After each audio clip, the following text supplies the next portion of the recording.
We build houses, but is our habitat jeopardized? We build companies, but is our conscience compromised? We chase our dreams, but at what cost?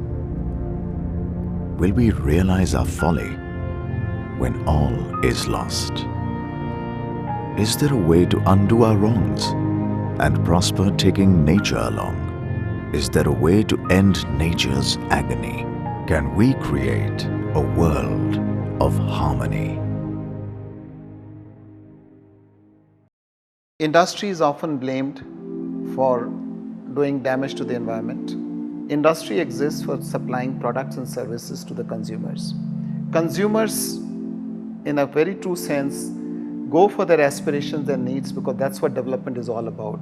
So we are into a very strange trap where we start pausing at somewhere in the cycle and say, this is the villain. I think the villain is not aspirations, villain is not consumerism, villain is not industrialization. Villain lies in us being a little insensitive and less careful about ensuring that we grow with minimum damage to the environment. The onus for protecting the environment lies with each one of us, and it's time to pause and ask ourselves how we can make a difference. Can we do something in our own ways which contributes to a bigger cause, which affects each one of us, which really answers a big agenda that is staring at us every single day?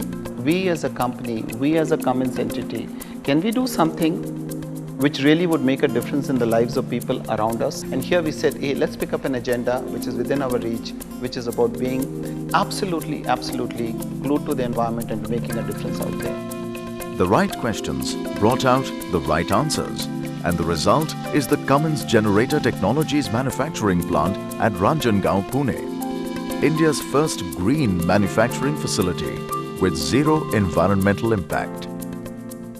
Our vision statement is making people's lives better by unleashing the power of Cummins. Everything that we do leads to a cleaner, healthier and safer environment, not only in terms of our products and services, but also in terms of facilities. We made sure that this is a cleaner, healthier and safer environment. But the road less traveled has its own challenges. Let's go back to where it all began. This concept of green, which was taking shape in our minds, it looked initially whether it's going to conflict with the corporate objectives, stated corporate objectives. We were not very clear actually what is that we need to really do. Probably we will be incurring a lot of cost. We had heard about green homes, green offices, green commercial complexes. We hadn't really heard about a green factory.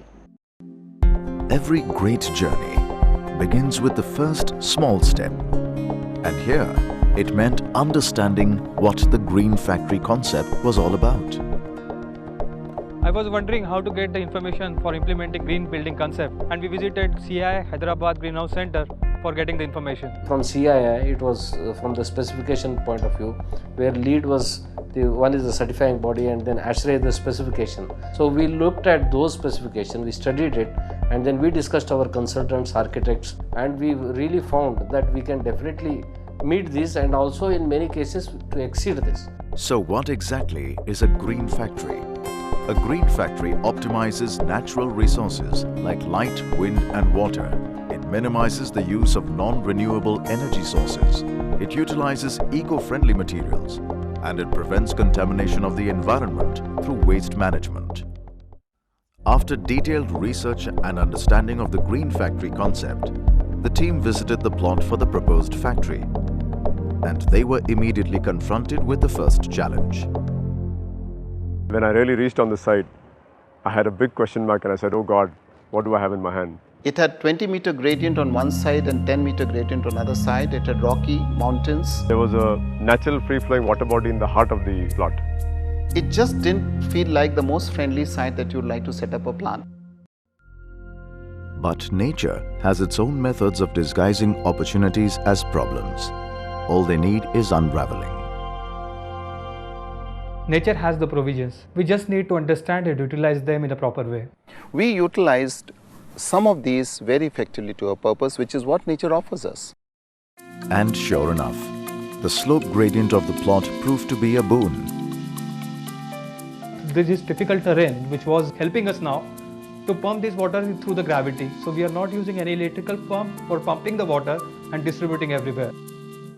Also, the free-flowing nala proved to be a useful resource for collecting water for industrial use. A water collection tank was constructed at the entry point of the nala to collect rainwater. The water collected in the tank is used for various purposes and the overflow is allowed to flow on the ground surface. This enables percolation of water through bores, which have been intermittently drilled along the flow path. As a result, the subsoil of the surrounding areas gets enriched. Buoyed by these initial successes, the team started on the construction with full gusto. A truly green factory blends into the landscape without altering it significantly. So it was ensured that excavation at the site was kept to the bare minimum. Cliffs formed as a result now serve as a wall along the periphery of the premise. Moreover, 75% of the excavated materials were reused for construction. The stones on the boulders which came out, we had them locally broken and accordingly used into the plinth of the building.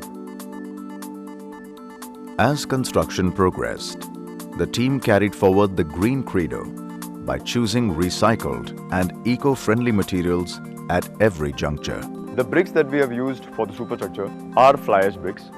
The fly ash is a very harmful, hazardous byproduct which has been productively used. The cement is basically a slag cement. Slag is a waste again.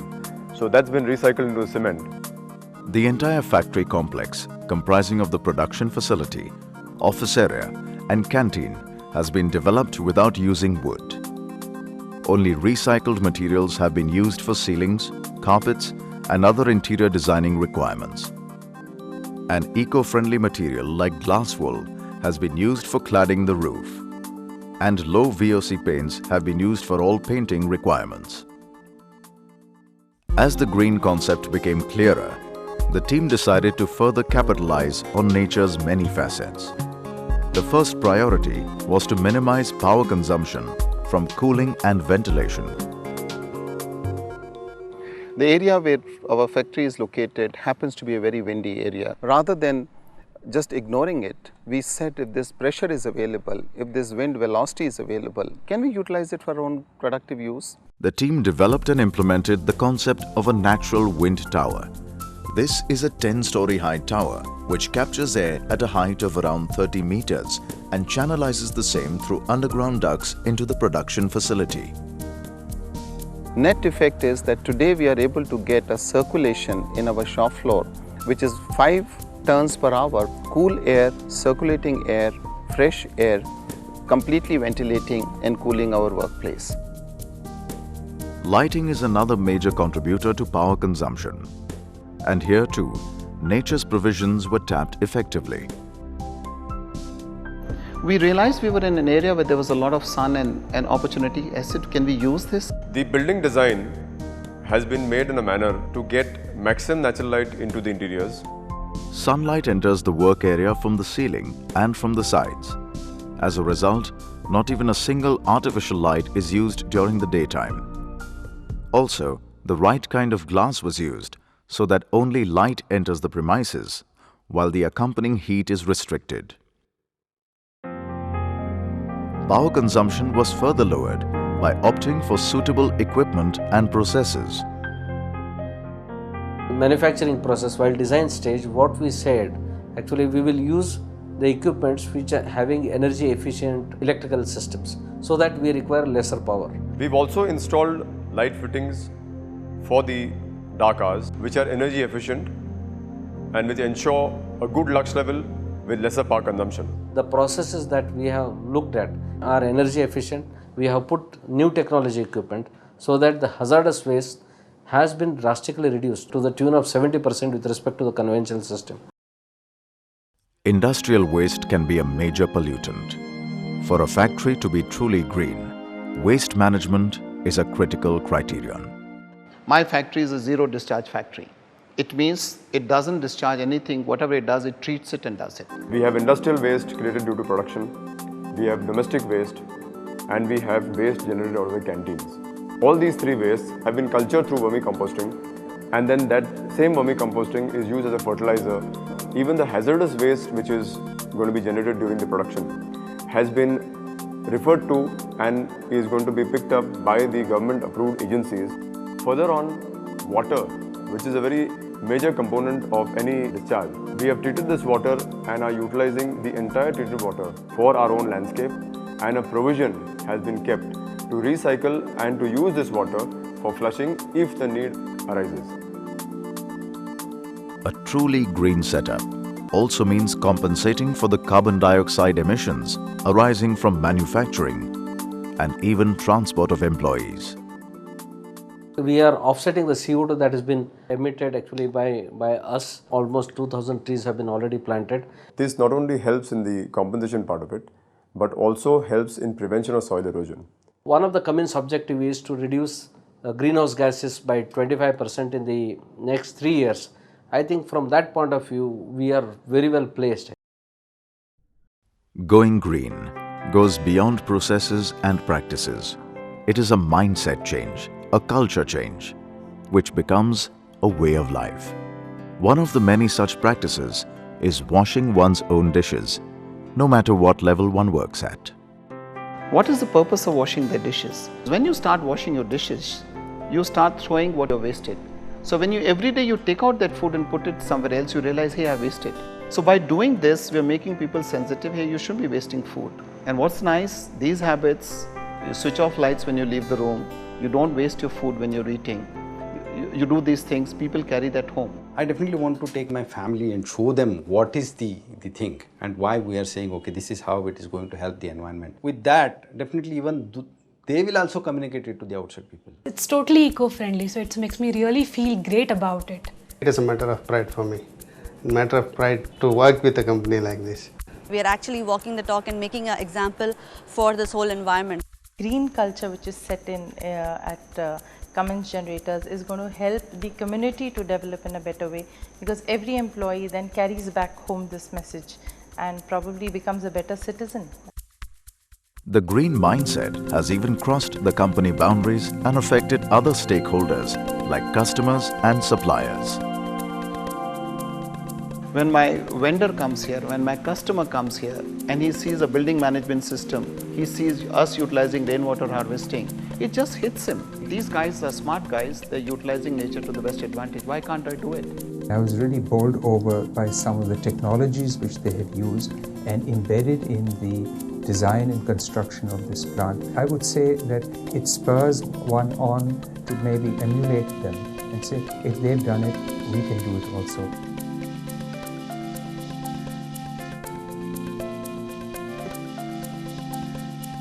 It's an example which has been set by Cummins Generators, and a lot more industry need to probably follow. So I think this is going to set a new benchmark within the Cummins family and hopefully a benchmark within the industry. The cynical mind might still insinuate that a green initiative adds to costs and does not provide tangible benefits. This myth has been conclusively proven wrong at the Cummins Generator Technologies factory. There are some very quantifiable benefits that we have experienced in this project. It is not esoteric, it is not even philosophical, it is down to the bottom line. You can see it in the P&L, you can see it in our Excel sheets. Take up the natural lighting. In our shop floor, we have zero lighting. That's 25 to 40% depending on the reduction in energy consumption. It didn't cost us extra. We had to put a roof, we put the right type of roof. We had to put the windows, we put the right type of glazing in windows. So maybe its payback is almost immediate. Natural wind ventilation system that exists in our factory is one where we have initially made an investment. After that, we have zero expense for fan, ventilation, cooling in my whole factory. 50,000 square feet of factory space has no fans. 50,000 square feet of my factory has flow of air, cool air 7 degrees centigrade lower than outside. Saved me 30% cost of electricity. We recover the cost of the entire system in between 12 to 18 months. Let's look at other small little things. We have utilized recyclable materials. So my cost of capital, my cost of initial investment has gone down. We're using solar for heating water in our canteen.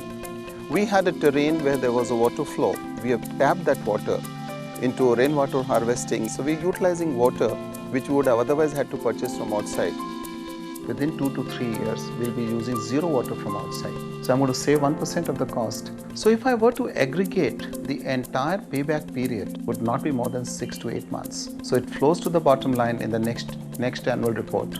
Everybody else thinks that you are a martyr, that you've gone ahead and made an investment in green and you've been very, very nice to the society, which we have been. But within this martyrdom, perceived martyrdom, there's a heroism where you are making money for your business. The Cummins Generator Technologies factory at Ranjangaon is a world-class facility, but it stands for something far greater. It stands testimony to the fact that nature and business can coexist and prosper in complete harmony. There is implicit in minds of a lot of people that green environment is something very complex, something very advanced. The truth is that each one of us in our own domain, each one of us in our circle of influence can be green. It doesn't require too much money, it doesn't require too much technology, it does not require huge amount of resources, it requires a heart.